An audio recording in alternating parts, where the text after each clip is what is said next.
Caribbean सागर के बीच में एक फैमिली अपनी यॉट पर छुट्टियां मना रही होती है। उनकी मॉम जूलिया टहलने के लिए पानी में कूद जाती है। आराम करते समय उसे कुछ अजीब महसूस होता है, लेकिन आसपास उसे कुछ भी दिखाई नहीं देता। वो सोचती है शायद उसका वहम होगा।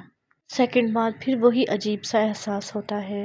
इस बार भी कुछ नजर नहीं आता, लेकिन वो घबरा जाती है। यॉट की तरफ तैरना शुरू करती है। उसकी टांग को खींचने लगता है और वो मदद के लिए जोर जोर से चिल्लाने लगती है। उसकी बेटी कैसी म्यूजिक लगाकर हेडफोन सुन रही होती है, इसलिए उसको आवाज नहीं आती। और उसके हस्बैंड और उसका बेटा मछली पकड़ने में मसरूफ होते हैं। जूलिया पानी के ऊपर रहने की कोशिश करती है, मगर मुंह के अंदर पानी जाने से उसका चिल्लाने की आवाज नहीं आती। थोड़ी देर बाद टॉम को एहसास होता है काफी देर बाद उसने जूलिया को नहीं देखा। इधर उधर देखने के बाद उसकी नजर अपनी वाइफ पर जाती है और वो यॉट को उसके करीब जाकर अपनी वाइफ को बचा लेता है। ये दोनों को ऊपर खींच लेते हैं, लेकिन जूलिया अपने आप को समझ जाती है कि लहरों की वजह से ऐसा हुआ होगा। रात को सब बेन का हैप्पी बर्थडे मनाते हैं। कैसी को उसके बॉयफ्रेंड का कॉल आता है, तो वो लैपटॉप लेकर बाहर चली जाती है। वीडियो में उसका दोस्त उसे दिखाता है कि शहर में बड़े बड़े काले बादल छा गए हैं। कॉल ग्लिच होकर फ्रीज हो जाती है। कैसी ये बात अपनी फैमिली को बताने के लिए आती है। टॉम समझता है जमीन से दूर होने की वजह से सिग्नल कमजोर है। वहाँ पर सबको आवाज आती है। सब बाहर जाते हैं तो देखते हैं वेल मछलियों का एक ग्रुप गुजर रहा है। समझाता है कि वेल मछलियाँ हमेशा मैग्नेटिक ग्रुप को फॉलो करती हैं, लेकिन जब तूफान आता है तो वो लोग कंफ्यूज हो जाती हैं। अचानक योट जोहर से हिलती है और बैन गिर जाता है। टॉम को फिक्र होती है कि कहीं योट को नुकसान तो नहीं पहुंचा, इसलिए वो डाइव करके नीचे चेक करने के लिए चला जाता है। देर बाद वो वापस आता है, लेकिन उसके कंधे पे बहुत बड़ा सा जख्म बना होता है। जूलिया उसका जख्म सीनती है और वो कहता है कि शायद पानी के अंदर बहुत बड़ा सा कोई जीव था, लेकिन जब उसने मुड़कर देखा तो प्रोपेलर से उसका काट लग गया। कहता है जो भी चीज थी पर बहुत बड़ी थी।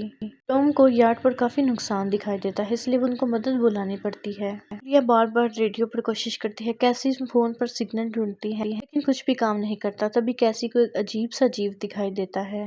जाती है, लेकिन ये तो बेन होता है जो बस मजाक कर रहा होता है। देर बाद यॉट बिल्कुल बंद हो जाती है और समुद्र के बीच में फंस जाती है। जूलिया रेडियो में एक आवाज सुनती है। आवाज इतनी खराब होती है कि उसको कुछ समझ नहीं आता। हम अपनी फैमिली को बताता है कि उनके पास सिर्फ 4 दिन का खाना बचा है। अब हमें मछली पकड़ने वाली नाव का इंतजाम करना होगा। अचानक रेडार पर कुछ अटैक होता है और परिवार को कुछ अजीब सी आवाज सुनाई देती है। सब हैरान होते हैं तो देखते हैं कि ये अजीब से गोले जमीन पर गिर रहे हैं। जहाँ जहाँ वो गिरते हैं वहाँ पर बहुत बड़े धमाके होते हैं। धमाका उनके पास गिरता है तो टॉम फौरन यॉट चलाने की कोशिश करता है। जिन बड़ी मुश्किल से चलता है, लेकिन और गोला उनके इलाके को पुश करता है। एक दूसरे को कस के पकड़ लेते हैं, बहुत डरे हुए होते हैं। टॉम को समझ आता है कि ये जो आग के गोले गिर रहे हैं, गोले नहीं बल्कि एक सैटेलाइट्स हैं। उसी टाइम यॉट में धुआं आता है। जब वो चेक करते हैं तो इंजन खराब हुआ होता है। बहुत तेज होने लगती है तो फैमिली यॉट के अंदर छुप जाती है। ना ये नोटिस किए कि कंपास बहुत तेजी से घूम रहा है और जोर से उसे हिलने लगती है। बैंक फिर से गिर जाता है और इस बार उसे चोट लगती है। लहरें तेजी से यॉट से टकरा हो रही होती हैं। टॉम स्ट्रगल कर कर बाहर जाता है और जैकेट लेके आता है। तभी लाइट चली जाती है। टॉम बाहर जाके लाइट का पावर स्विच ऑन करता है और लाइट फिर आ जाती है। उस टाइम बेन नोटिस करता है कि जूलिया की नाक से खून निकल रहा है। जूलिया को चक्कर आने लगते हैं, जबकि कैसी सिंक में जाकर उल्टी करती है।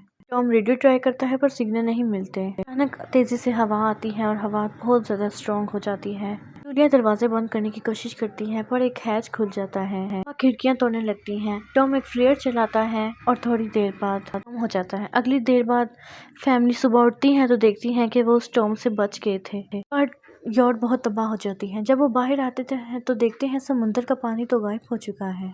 यॉट अब जमीन पर है। सब ये देखकर शॉक हो जाते हैं। सिग्नल चेक करती है, लेकिन नेटवर्क बिल्कुल डाउन होता है। केकरों के साथ खेलने लगता है। टॉम कंपास चेक करता है तो देखता है वो उल्टा हो गया है। ये हरी बार 7 लाख साल पहले हुआ। कैसी को लगता है कि उसका बॉयफ्रेंड मर गया होगा।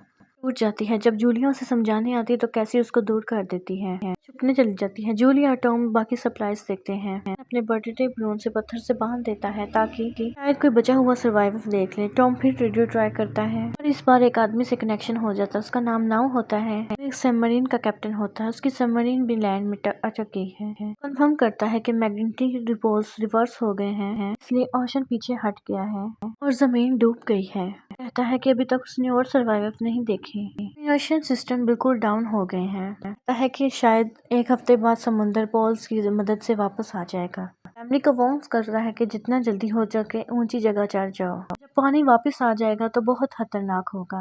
वो बोलता है उसका पार्टनर क्रैश में मारा गया। सबमरीन में बस 3 लोगों की ही जगह है। जूलिया और टॉम कहते हैं प्लीज हमारे बच्चों को बचा लो। ये अपने कूड नैनोटॉन्स दे देता है। कैलकुलेट करके कहता है कि सबमरीन तक पहुंचने के लिए 2 दिन लगेंगे। फैमिली से कहता है आज रात अच्छे से आराम कर लो, कल हम सुबह निकलेंगे। सुबह फैमिली सामान पैक कर रही होती है, तभी टॉम को कुछ सामने से दिखता है। वो एक लंगड़ा आदमी होता है जिसके हाथ में हारपून होती है। हाथ में एक कुत्ता लगातार भौंक रहा होता है।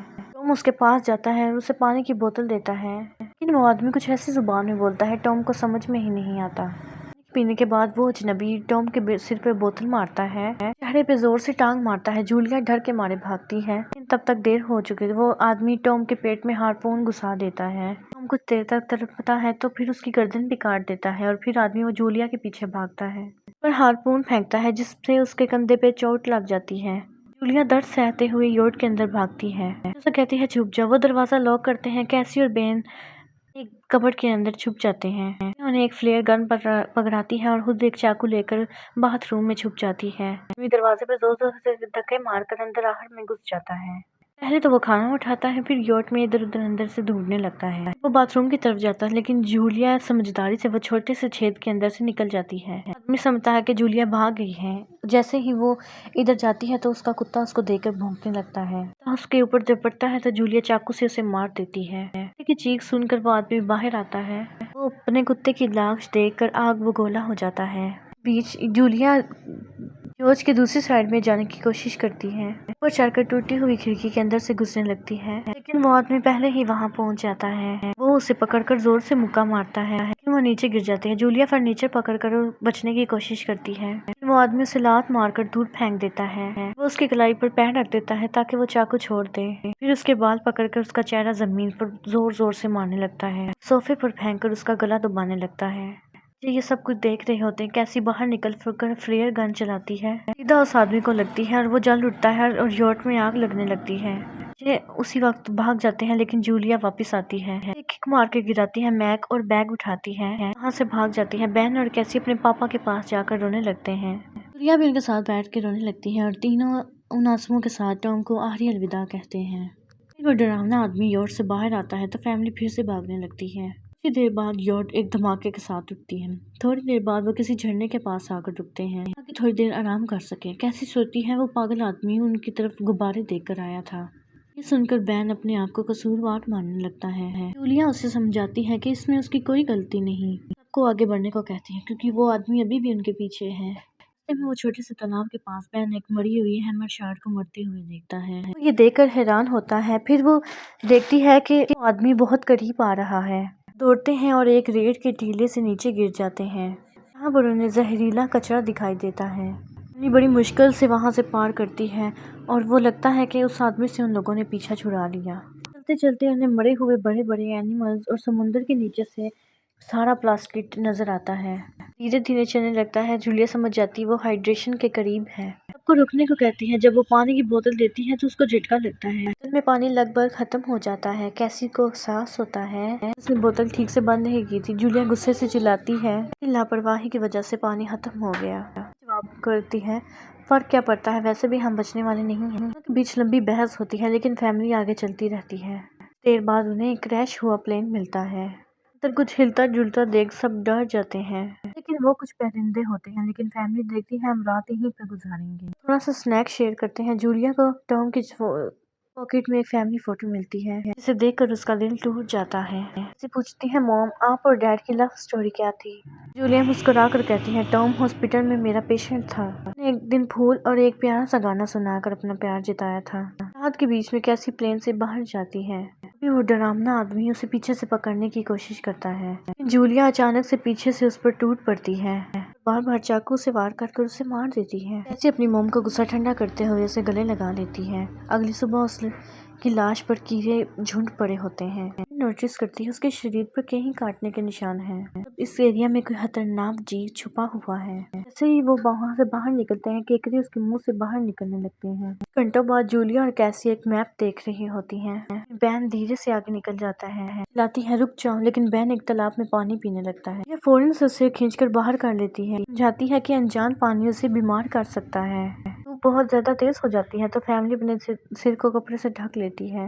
बैन को चक्कर आने लगते हैं, तभी उन्हें कुछ पुरानी कुर्सियां मिलती हैं। फिर कैसी उनसे एक टेम्परेरी शेल्टर बना लेती है। यह बैन को इंजेक्शन लगाती है और तय करती है कि वो रात यहीं पर बिताएंगे। यह एक आवाज देकर उठती है जब वो देखती है कि बाहर जाकर एक बहुत बड़े क्रैब्स का ग्रुप उनकी तरफ आ रहा है। वो फौरन अपने बच्चों को उठाती है और भागना शुरू कर देते हैं। भागते भागते उन्हें एक बड़ा सा कार्गो शिप दिखाई देता है। 3 क्रू मेंबर्स जिंदा होते हैं और उनकी मदद करना चाहती हैं, लेकिन बाकी 2 आदमी मना कर देते हैं और तीनों फैमिलीज को बाहर छोड़कर कंटेनर को लॉक कर लेते हैं। क्रैब्स बाहर आ जाते हैं। जूलिया अपने बच्चों को कंटेनर के ऊपर चढ़ाती है। खुद जब चढ़ने लगती है तो क्रैब उसके पैर को जोर से काट लेते हैं, जो उसे खींचकर ऊपर चढ़ाते हैं। तो वह नीचे गिर जाती। कंटेनर के एक सुराख से क्रैब्स अंदर चले जाते हैं। वो उन पर फायरिंग करने लगते हैं, लेकिन क्रैब्स उन पर हैवी हो जाते हैं, दोनों को मार देते हैं। आखिरी आदमी छत के होल से अंदर आता है, लेकिन क्रैब्स उसे भी नीचे खींच लेते हैं, मर जाता है। जूलिया अपने जख्म पर पट्टी बांधती है और वो बेहोश हो जाती है। कुछ देर बाद जब उठती है तो खुद को तूफान के अंदर अकेली पाती है। घबराती हुई अपने बच्चों को ढूंढने लगती है। एक मरी हुई औरत का हथियार उठाती है और जोर जोर से चिल्लाती है। ऐसी उसकी आवाज सुनकर आती है और कहती है वो और बहन मदद ढूंढने के लिए गई थी, लेकिन कोई नहीं मिला। फिर वो दोनों बहन को मिलते हैं और एक खुले से कंटेनर में घुस जाते हैं। यह टॉम का लाइटर जलाती है और अपने जख्म को जलाकर बंद करती है। बहुत दर्दनाक होता है। तूफान थमने के बाद उन्हें एक और कंटेनर मिलता है जिसमें बहुत सारी पानी की बोतलें होती हैं। बॉडीज चेक करते हुए एक गन और एक रेडियो मिलता है। जूलिया नाउ से रब्ता करती है और कहती है कि मैप खो गया है। गाँव वाले बताते हैं कि उनके आर्थ्रोपोड ने हमला किया था। बस के जीव हैं जो ऑक्सीजन की वजह से पूरी तरह से पागल हो गए हैं। नाउ फैमिली को जल्दी करने का बोलता है कि उसके इंस्ट्रूमेंट ने कैलकुलेट किया है अंदर उम्मीद से ज्यादा जल्दी वापस आएगा। उनके पास सिर्फ कुछ घंटे बचे हैं।